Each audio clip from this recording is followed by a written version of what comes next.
જય શ્રી કૃષ્ણ. કેમ છો બધા? આજે આપણે બનાવીશું મેથી મસાલા ભાખરી. તો ચાલો શરૂ કરીએ.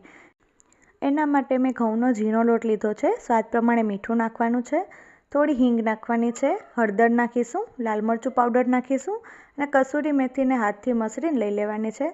1 ચમચી તેલ નાખી સરસ મિક્સ કરી લેવાનું છે. સરસ એવો કલર લોટનો બદલાઈ જાય ત્યાં સુધી મિક્સ કરવાનું છે. થોડું થોડું પાણી નાખતા જઈ કઠણ લોટ આપણે બાંધવાનો છે. તમે જોઈ શકો છો આપણો ભાખરીનો લોટ સરસ બંધાઈ ગયો છે. હવે આપણે એક નાની લુઈ લઈ અને થોડીક વાર આપણે લોટને મસળી લેવાનો છે. લોટ મસળવાથી આપણી ભાખરી સરસ બનશે.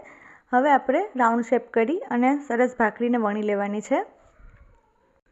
ભાખરીને આપણે મીડિયમ બનાવવાની છે, બહુ જાડી કે બહુ પતલી નથી રાખવાની. હવે આ રીતે વાટકાની મદદથી રાઉન્ડ શેપ આપી દઈશું. તમે જોઈ શકો છો સરસ આપણી ભાખરી બની ગઈ છે. હવે તેમાં ચપ્પુની મદદથી થોડા કાણા પાડી લેવાના છે. આ ભાખરી તમે અથાણા સાથે પણ ખાઈ શકો છો અને ચા, દૂધ, કોફી સાથે પણ ખાઈ શકો છો. હવે આપણે માટીની તાવડી ઉપર આ રીતે ભાખરીને મૂકી દઈશું શેકવા માટે. બંને બાજુ ફેરવતા જઈ અને સરસ આ રીતે દબાવતા જઈ આપણે ભાખરી બનાવવાની છે. બિસ્કિટ જેવી ક્રિસ્પી થાય ત્યાં સુધી શેકવાની છે. તમે જોઈ શકો છો આપણી ભાખરી સરસ બંને બાજુથી શેકાઈ ગઈ છે. હવે આપણે એમાં ઘી લગાવવાનું છે. થોડું કાણા પાડી લઈશું એટલે ઘી અંદર સુધી જશે.